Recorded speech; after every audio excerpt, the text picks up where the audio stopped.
벨레몬 가족 여러분 안녕하세요. 2월 셋째 주 지저스 스토리에 함께 해주셔서 감사합니다. 오늘은 신명기 6장 1절로 9절을 통해서 다시 들려진 말씀이라는 제목으로 함께 묵상을 나누도록 하겠습니다. 오늘 말씀을 통해 하나님께서는 이스라엘 백성들이 장차 언약의 땅에 들어가 지켜 행할 규례를 다시 들려주십니다.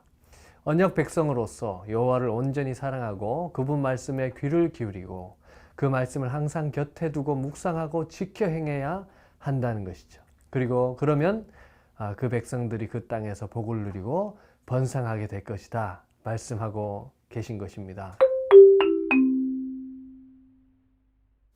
이는 곧 너희의 하나님 여호와께서 너희에게 가르치라고 명하신 명령과 규례와 법도라.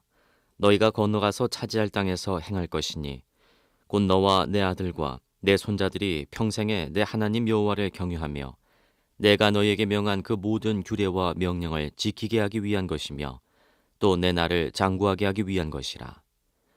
이스라엘아, 듣고 삼가 그것을 행하라.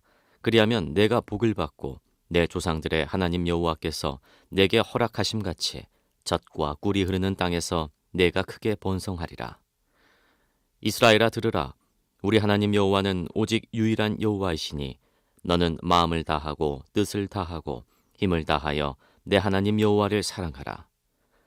오늘 내가 내게 명하는 이 말씀을 너는 마음에 새기고 내 자녀에게 부지런히 가르치며 집에 앉았을 때에든지 길을 갈 때에든지 누워있을 때에든지 일어날 때에든지 이 말씀을 강론할 것이며 너는 또 그것을 내 손목에 매어 기호로 삼으며 내 미간에 붙여 표로 삼고 또 내 집 문설주와 바깥문에 기록할지니라.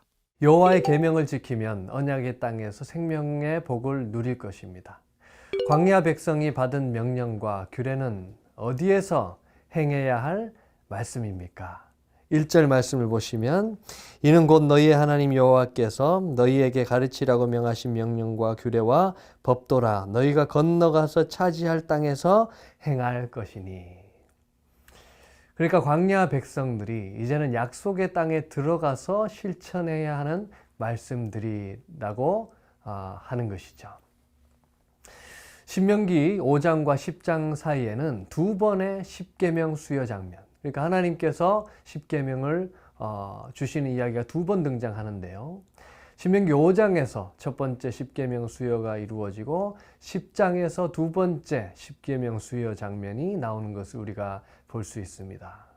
이것은 단지 광야 백성이 아닌 후손들이 언약의 땅에서 지킬 율법으로 주어졌다는 의미가 아니라는 것이죠. 광야 백성은 이미 두 번에 걸친 십계명 수여를 통해서 언약 백성의 삶이 무엇인지 훈련받았어요. 그 훈련을 후손들의 그들도 언약의 땅에서 언약 백성으로 살게 하도록 하라는 말씀인 것입니다. 그러면 백성들이 하나님을 경외하고 말씀에 순종하면 어떤 보상을 받게 되겠습니까? 2절과 3절 말씀입니다. 곧 너와 내 아들과 내 손자들이 평생에 내 하나님 여호와를 경외하며 내가 너희에게 명한 그 모든 규례와 명령을 지키게 하기 위한 것이며 또 내 나를 장구하게 하기 위한 것이라. 이스라엘아, 듣고 삼가 그것을 행하라. 그리하면 내가 복을 받고 내 조상들의 하나님 여호와께서 내게 허락하심과 같이 젖과 꿀이 흐르는 땅에서 내가 크게 번성하리라. 다시 말해서 약속의 땅을 기업으로 받고 그 땅에서 장수하고 번성하는 복을 받는다는 것이죠. 광야 백성들에게 필요했던 것은 무엇이었을까요? 그것은 바로 미래에 대한 소망이었습니다. 광야의 막막한 현실 속에서 미래에 대한 꿈이 없다면 단 한 걸음도 앞으로 나아갈 수 없기 때문이죠. 하나님은 광야 백성에게 약속의 땅에서 장수하고 번성하게 될 것이다 소망을 주고 꿈을 주며 말씀하는 것입니다. 그런데 거기에는 조건이 있습니다. 그것은 말씀을 다 지켜 행할 때라는 것입니다.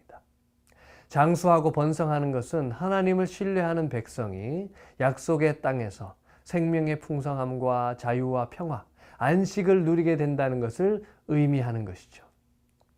광야 40년은 바로 이 훈련의 세월이었습니다. 하나님을 의지하고 믿는 자를 하나님께서 지켜주신다. 그것을 배우고 교육받는 시간이었다고 할 수 있겠습니다. 우리 신앙인에게 있어 현재의 믿음과 미래의 삶은 단절되지 않고 긴밀하게 연결되어 있습니다. 현재, 미래의 소망을 확신할 수 있어야 현재에 있는 고난에서도 인내할 수 있기 때문이겠죠. 이런 부분들을 생각하시면서 함께 나누실 그 나눔의 내용은요. 약속의 땅에서의 축복은 하나님을 경외하며 말씀을 지켜 행하는 백성에게 주신 특권입니다. 출애굽이나 광야 생활은 끝이 아니라 하나님 백성의 삶을 시작하는 출발점이었습니다.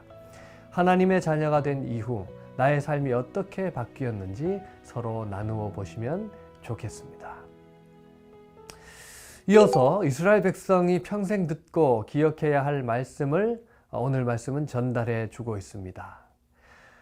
그렇다면 이스라엘 백성이 평생 주의 깊게 들어야 할 말씀이 무엇인가요? 오늘 4절과 5절에서 말씀하고 있습니다. 이스라엘아 들으라. 우리 하나님 여호와는 오직 유일한 여호와시니 너는 마음을 다하고 뜻을 다하고 힘을 다하여 내 하나님 여호와를 사랑하라. 오직 유일하신 여호와 한 분만을 사랑하라고 말씀하시는 것입니다. 쉐마 이스라엘, 4절에 나온 이 말씀은 들어라 이스라엘아 하는 그 말씀이죠. 언약 백성이 기억해야 할 가장 중요한 말씀은 무엇인가? 그것은 바로 하나님을 힘써 사랑해야 된다는 말씀입니다. 우리가 잘 알듯이 10계명의 1계명부터 4계명은 여호와만을 사랑하는 것으로 요약이 되어 있습니다. 그리고 5계명부터 10계명은 그 여호와의 사랑이 이웃에게 확산되어야 한다는 것을 의미하고 있는 그러한 10계명이라고 할 수 있죠.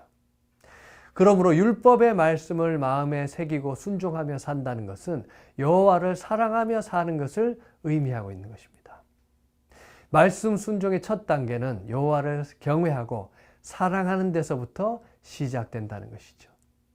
하나님의 사랑을 풍성히 받고 그 하나님의 사랑을 온전히 흡수하고 또 하나님을 사랑할 때 이웃을 사랑할 수 있는 힘도 생겨난다는 것을 우리가 알 수 있습니다. 그렇기 때문에 여호와 한 분만을 사랑하라는 말씀은 신앙을 영적인 면으로 하나님과의 그 관계 속으로만 국한시키라는 것이 아니라 신앙을 하늘의 영역에서 땅의 영역으로 이 땅에서 일관성 있게 확장시켜 나가라는 하나님의 명령이라고 할 수 있겠습니다. 그렇다면 이스라엘 백성들은 하나님께 받은 말씀을 어떻게 해야 된다고 말씀하고 있습니까? 마음에 새기고 모든 삶의 자리에서 기억하고 순종해야 된다. 또 7절에 보시면 어디서든지 언제든지 자녀들에게 말씀을 가르치고 말씀을 후세에 지속적으로 전수해야 된다 말씀하고 있는 것입니다. 광야 백성이 말씀에 대해서 보여야 할 첫 반응은 먼저 그들 자신이 그 말씀을 마음에 새기고 소중히 여기는 것이겠죠. 5절의 마음과 뜻과 힘은 인간의 인격에서 분리할 수 없는 지정의의 요소들입니다. 즉 하나님을 사랑하는 것이 단지 감정의 영역이나 지성의 영역에만 머무르지 않고 전 삶의 실천 영역에도 배태되어 있어야 한다는 것이라고 할 수 있죠. 그러므로 6절에서 말씀을 마음에 새기라는 것은 삶의 전 영역에서 말씀이 중심이 되게 하라는 명령입니다. 그리고 광야 백성은 그 말씀을 자녀들에게 잘 가르치고 전수할 수 있어야 한다고 또한 강조하고 있는 것이죠. 자녀와 또 후배들에게 말씀을 교육하는 것은 시간과 공간을 가리지 않고 일어나야 할 일입니다. 언제나 어디서나 말씀을 가르쳐야 하고 쓸 수 있는 모든 수단을 동원해서 가장 효과적으로 하나님의 말씀을 교육할 수 있어야 한다는 것입니다. 이러한 내용을 염두에 두시면서 두 번째로 나누실 그 나눔의 내용은요. 하나님의 백성은 여호와 한 분을 유일하신 하나님으로 고백하고 그분을 온 마음, 온 뜻, 온 힘을 다해 사랑해야 합니다. 우리 삶에 하나님 대신 자리 잡은 은밀한 우상은 무엇입니까? 그 우상을 제거하고 하나님만 사랑하기 위해 내가 할 수 있는 일은 무엇인지 나누어 봅시다. 이어서 나누실 내용은요. 자녀에게 말씀을 가르치려면 부모가 먼저 말씀을 듣고 순종하는 본을 보여주어야 합니다. 삶이 기반이 될 때 가르침의 능력과 효과는 배가 된다는 것이죠. 가정과 공동체에서 자녀와 다음 세대의 아이들에게 어떻게 말씀을 전수할 수 있는지 또 전수하고 있는지 함께 나누어 보면 좋겠습니다. 오늘은 신명기 6장 1절로 9절 말씀을 통해서 다시 들려진 말씀이라는 제목으로 함께 묵상했습니다. 열리문의 모든 교우들이 하나님을 향한 순종과 사랑의 삶을 살기를 원합니다. 그리고 우리만 그렇게 사는 것이 아니라 우리 자녀들에게도 그 신앙을 전수하기를 원합니다. 오늘도 풍성한 나눔 되시기를 바랍니다. 감사합니다.